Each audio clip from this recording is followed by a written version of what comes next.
स्थापना झाली तेव्हा तिथे माननीय नितीनजी गडकरी आणि खूप मोठे लोक होते. नितीनजी गडकरी याच्यासाठी मी सांगत आहे की ते केंद्रीय मंत्री वगैरे आणि नागपूरचे खासदार आणि नागपूरचे माजी विद्यार्थी विद्यापीठाचे, तर त्यांच्या अध्यक्षतेत एक समिती स्थापन केली होती. त्याच्यात वासंती नाईक असे खूप मोठे लोक होते.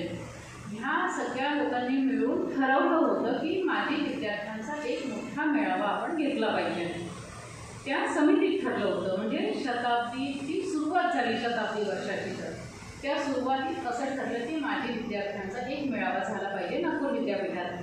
100 वर्षात आजपर्यंत नागपूर विद्यापीठ म्हणून माजी विद्यार्थ्यांचा मेळावा नाही झाला. 100 वर्षात पहिल्यांदाच होतो आहे हा मेळावा. आणि मग जेव्हा आपण हा मेळावा घ्यायचं ठरवलं तर त्याच्यात असं की नुसताच मेळावा म्हणून काय करायचं, तर आम्ही सगळे तुमच्यासारखे लोकांची मदत घेतली. आपणही सगळे बसून आणि निरनिराळ्या क्षेत्रात नागपूर विद्यापीठाचे कुठे कुठे मुलं गेलेले आहेत त्यांचा शोध घेणे.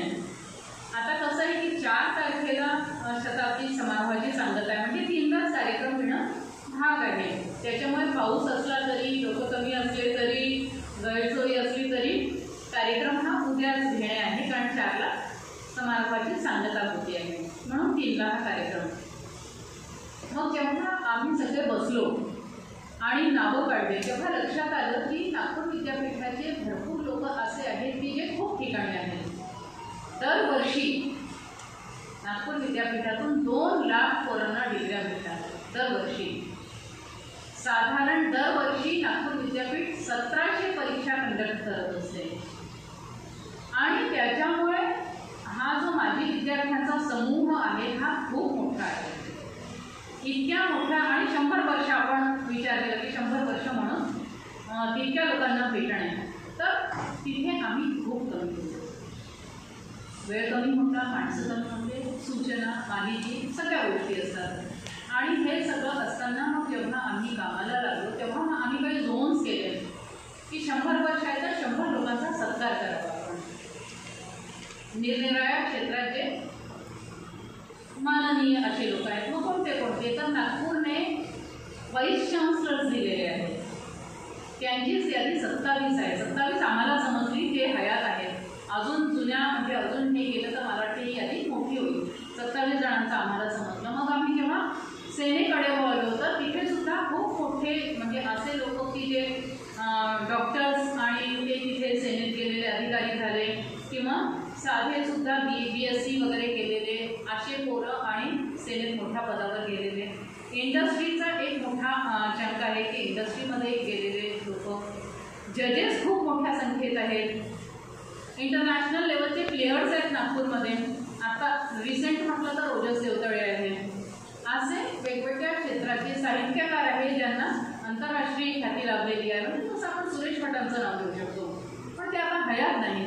मग असे प्रत्येक क्षेत्राचे निरनिराळ्या क्षेत्राचे लोकांपर्यंत पोहोचण्याचा आपण प्रयत्न केला आणि सगळ्या क्षेत्रांना रिप्रेझेंटेशन मिळावं अशी एक यादी तयार केली.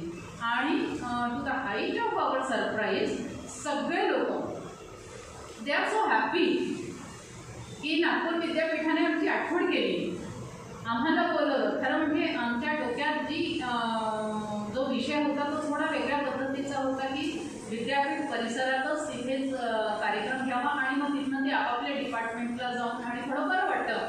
थोडं एक फिलिंग वेगळं फिलिंग येतं की इथे मी बसत होतो, हे माझं डिपार्टमेंट होतं, दिस इज माय बेंच, माझ्या बाजूला हे बसायचे, अशा पद्धतीचं ती जी एक फिलिंग असते. पण पावसामुळे आणि बाकी अन्य कारणांमुळे मग ते परिसरात नाही घेता आलं, म्हणून मग थोडासा तो कार्यक्रम आम्हाला कर्टेल पण करावं लागलं. आणि उद्या वसंतराव देशपांडेमध्ये हा कार्यक्रम आहे. आणि साधारण आमचा अनुभव असा आहे की ज्यांना आम्ही म्हटलं त्यांनी म्हणजे 92 इयर्स ओल्ड देवरस म्हणून आहे, आपल्यापैकी किती जणांना माहिती नाही, त्यांनी 28 खेळांमध्ये भारताचं प्रतिनिधित्व केलं होतं. म्हणजे असे सापडले लोक की जे आपल्याला खरंच माहिती नव्हते. असे माणसं शोधून यशजी चव्हाण आहेत, देवाशिष नाहा आहे, म्हणजे जे नागपूरचे सोनू सूद, ही वॉज रेडी टू कम, त्यांनी आपला व्हॉइस मेसेज पाठवलेला आहे, व्हिडिओ मेसेज. राजकुमार हिराणी ते म्हणाले मी येतो, मग वेळेवर. मधु श्रीवास्तव, म्हणजे असे हे सगळे बाहेरून येणारे लोक, म्हणजे जे नागपूरहून शिकून गेलेले ते तिथे राहतात आहेत. एक मोठा ग्रुप असा आहे, गिरीश ओक येतात आहेत, गिरीश ओक इज कमिंग. तर अशा पद्धतीचे वेगवेगळे आपण नागपूरमधून शिकून गेलेले आणि असे लोक जे परदेशात आणि मोठ्या नोकरीवर होते, अशा लोकांना भारत सरकारने कॉल केला आणि मग ते भारतात परत आले. असे 17 जण आहेत. ते येणार आहेत आणि ते आमचा सत्कार करणार आहेत. ते म्हणाले तुम्ही आम्हाला बोलवलं, आम्ही तुमचा सत्कार करू. आम्ही म्हटलं नाही तुम्ही या, यू जॉईन अस. तर ते म्हणाले नाही तुम्ही आम्हाला बोलवताय, आम्ही